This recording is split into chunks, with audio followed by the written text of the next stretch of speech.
Well, hello everybody, it's Foxy speaking, and if you didn't know, today is Wayton, Smith and Hockhart Day. Happy Wayton, Smith and Hockhart Memorial Day, everybody.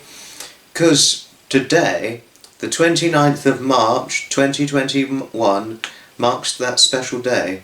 And the 29th of March every single year really has to be a very special day, because of an historic date of birth. It's not historically known yet, that date of birth, but this particular date of birth really should be known in history. That is the 29th of March 1908. Why that is, was because three wonderful people were born that very, very day. That's Robert Grant Pitts Weighton, Alf Smith and Joan Hockhard, the very late, the three wonderful people born on that very day, 29th of March 1908. And before, if you didn't know, that they're sadly no longer with us, but I'll talk about these three people individually, step by step. Robert Grant Pitts Weighton, Robert Grant Pitts Weighton, who was born that day, as I said, 29th of March 1908, born into a family of 7 children, born to Eliza Wayton, née Pitts, of course albeit his middle name, and Arthur Wayton, who was a vet. He lived through World War I, remembering very vividly the Zeppelin raid flying above the sky. 1914, he could remember it very, very vividly, even well into his later life, years later, he could still very, very vividly remember it. Lived through the Spanish flu pandemic and the Great Depression, and in the 1930s, in the 1920s, he took a marine engineering apprenticeship. He was qualified for it in 1925. But then, before you knew it, some years on, after working into it, it sadly closed down and he was only employed for a few years. The shipping industry had closed down. But then, some years later, in 1933, in the Great Depression era, he moved over to Taiwan, sailing out of Tilbury Docks in London, Greater London, to the Asian country of Taiwan. He went to Taiwan by boat. The trip took him 6 weeks, let alone to sail out of Greater London to Taiwan took him 6 weeks, which is an awful long time. Went to Taiwan. Sorry. And yes, he was there. He went to train at a college somewhere. We had to go to Japan to learn a language because he was going to teach at a school in Taiwan. And then before long, whilst he'd moved abroad, when he moved abroad, during his abroad years, he met his future wife, Agnes. We met this lady, Agnes Kimber, who very much happened to be his future wife. And then she had to go over to another country, and they used to exchange writing letters to each other, which took weeks and weeks for them to hear back from each other. But then they eventually got together. It had been a few years since he was working at a boys' school in Taiwan, Robert Weighton himself. Then he and Agnes got together after she came to Taiwan, following an important duty she had to do in a country. And then they got married when going over to Hong Kong for a holiday. They got married, which was where they had their holiday and their honeymoon in Hong Kong. Getting married in 1937. Then moved back to Taiwan, and then within a year later, their eldest child, David, was born the following year in 1938. Then the following year, in 1939, they were going to move ostensibly back to England. But very sadly, their ship was diverted to Canada because World War II had broken out. So they settled into Canada for quite a few years actually, and over in Canada their two last children were born, Peter in 1940 and their youngest child, Dorothy, in 1941. And they even moved around into America sometimes after moving into Canada, which Robert Weighton then ended up working for a machinery factory which made engines to go into aeroplanes for planes to help fight the war. And also, because of his ability to speak Japanese, he was hired by the British moral welfare to ruin the morale of the Japanese warfare.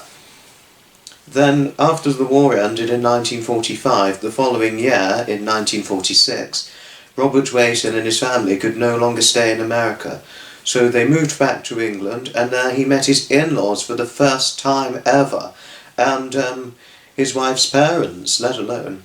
So for the remaining final years of his working life, Robert Weighton worked at City University as a lecturer teaching marine engineering. He did that from 1946, and she just worked as an English teacher, his wife, at I should think either a primary school or a secondary school, I don't entirely know. He subsequently retired in 1973 when he was 65, and following their retirement, a few years before their retirement in 1969, they moved to Alton, but they didn't retire till 4 years later, due to his wife developing serious or terrible arthritis contractions. His wife was okay, but she just had terrible arthritis, which she had got when she was in her 60s. But other than that, she was okay. But they moved to a bungalow just in case anything bad would happen to poor Agnes. But during their retirement years, despite his wife having arthritis, they spent much of their retirement volunteering as marriage counsellors, unpaid, and helping at youth groups, as well as spending a lot of time with their grandchildren and family and children. But sadly, and also their grandchildren, many of which, well, quite a few of which actually, were born years before Robert Weighton's retirement. But of course, over a great many years, sad memories, the loss of his siblings over time, and then, very sadly, his wife died in 1995, aged 86. She would have been 87 that very year, but she was 86 when she died that year. But once his wife died in 1995, Robert Weighton moved into an independent flat. It was a care home combined, well, it was a warden facility, which is like a care home, but you have independent flats where the elderly people are living independently, but there are wardens on hand in case anyone ever needs them. They have like their own kitchen and everything, so that they can, those who can cook for themselves, they can. But those who can't cook for themselves, don't worry, they won't have to keep relying on the family. The staff there will provide the food for them, for those who are impaired to cook, can't use the heating very well or hold things as well. Even if they can still always have something to eat with the other residents. But Robert Weighton, even though he moved into the warden facility, he was absolutely fine. But very sad over Agnes's wife. He said there was no light anywhere when his wife died, and it was like living in a black hole, but you couldn't be in the black hole forever, because he did eventually reinvigorate, living independently, but he just wouldn't live back in his own home, but he'd live in his own independent place, but wardens on hand to check on him in case anything was to ever happen to him, So he lived there for the rest of his life, Brendan Care Warden Facility in Alton. But he described them as marvellous, and being there for him and all of the residents in case they ever needed them. But the exciting things, despite the loss of his wife, were the births of his great-grandchildren, Because if you didn't know, he definitely lived to see his 90th birthday, and as well as living to see his 95th in 2003, and also he, not to mention, lived to see his 100th birthday in 2008, and as well as his 105th in 2013, and also, not to mention, he, in 2015, shortly after Robert Weighton's 107th birthday, he found out about another man who had the exact same date of birth as him, Alf Smith from St Meadows in Perth and Kinross in Scotland. And once they found out about each other, they started writing letters to each other, which they did from 2015 until Alf Smith's death in 2019. In November of 2016, Robert Weighton became the oldest living man in England following the death of Jack Mansfield. And then in 2017, he and Alf Smith were starting to get recognised because they became Britain's joint oldest people to celebrate their 109th birthdays on the 29th of March 2017. Then on the 29th of March 2018, Robert Weighton and Alf Smith became famously recognised in British history for celebrating their 110th birthdays on the very same day. Then in 2019, 29th of March 2019, Robert Weighton and Alf Smith became Britain's joint oldest men to celebrate their 111th birthdays. But then very sadly Alf Smith died in August 2019, 4th of August 2019, and because Robert Weighton was so upset when he died, he ended up writing his condolences to his daughter. But before long, Robert Weighton became the joint oldest living person in England from Christmas Eve 2019 with Joan Hockhard, born on the very same day as him, 29th of March 1908, being Britain's joint oldest person from the 24th of December 2019 until his very own death on the 28th of May 2020. He celebrated his 112th birthday along with Joan Hockhart, being famously known for doing that on the 29th of March 2020, but sadly in isolation because of the COVID-19 pandemic.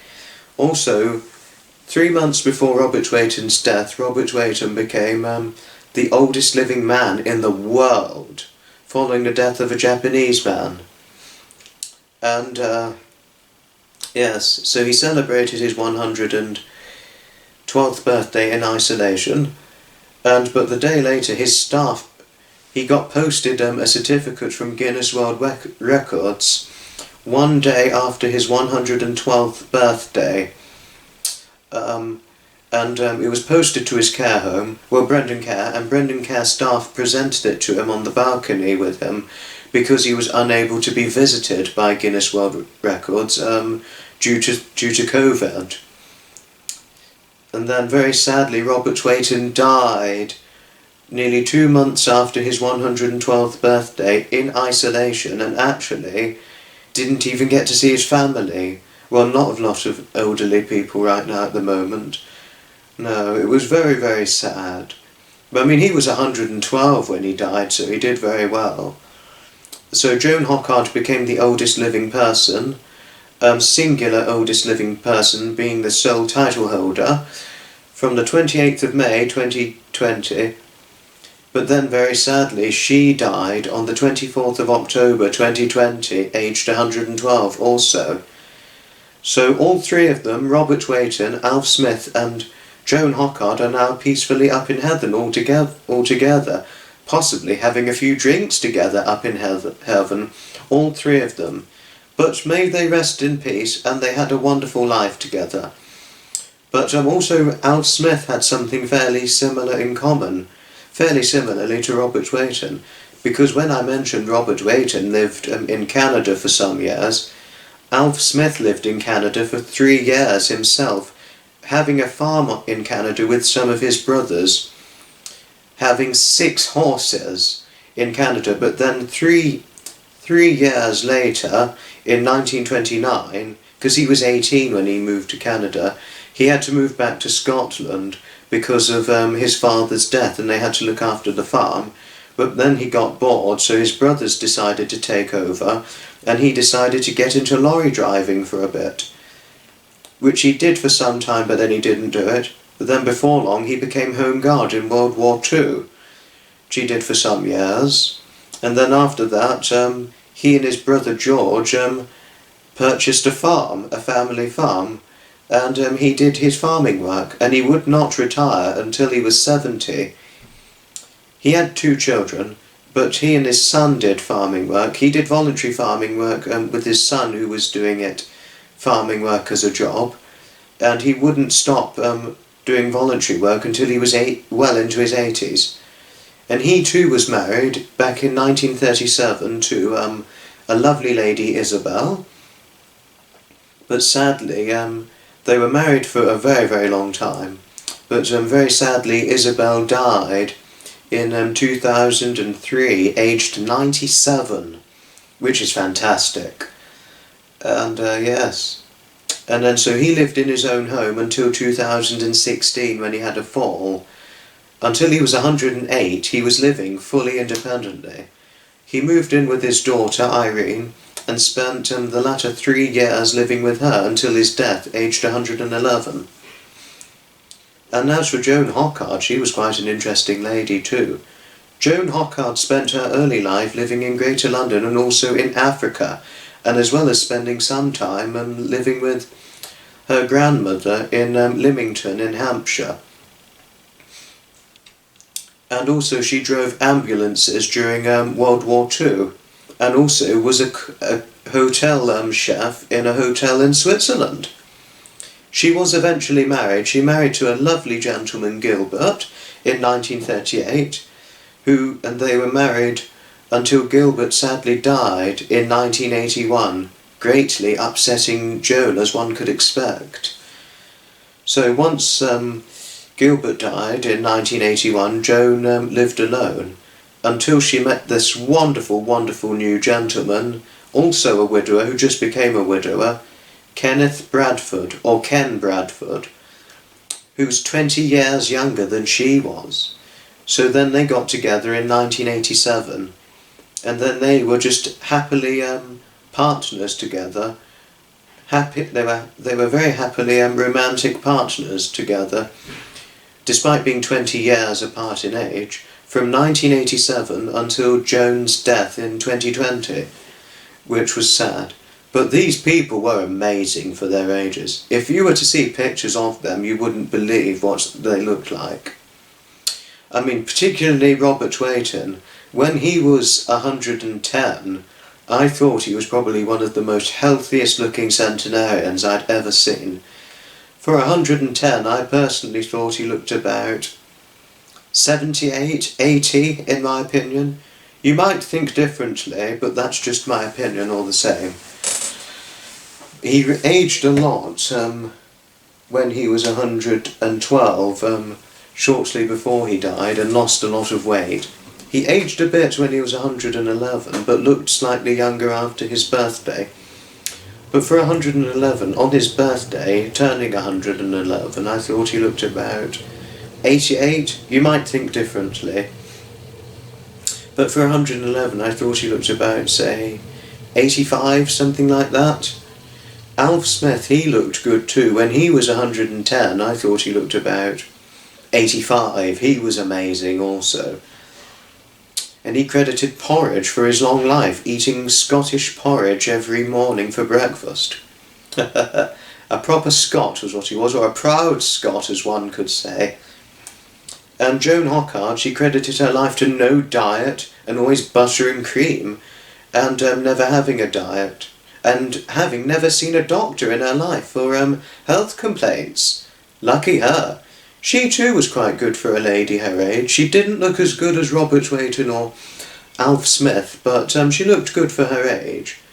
when she was, say, 104, I thought she looked about 88. And when she was, say, 109, 110, I thought she looked, say, 89, something like that, so quite good. But before she died, I think she really aged, and it looked like she was a lot frailer before she died. It sadly happens with age, very sadly, yes. It's very sad to die at any age, but there's this wonderful saying which I learned, one of my friends taught me, when I spoke to her about the loss of Edmund, my late grandfather. People can die, but we do hold our memories forever in our hearts and minds, and that is just the correct phrase one could ever use, and I'm so fortunate I learned it. And, well, yes, that's the video. Thanks so much indeed for watching. There will be some pictures of the three wonderful people and before this video has ended, so you two can share, so a lot of you can share your thoughts on what you thought of the people when seeing images of them. Thanks so much indeed for watching, and I shall certainly see you in the next video. Bye bye everybody, from Foxy. Ta-ta.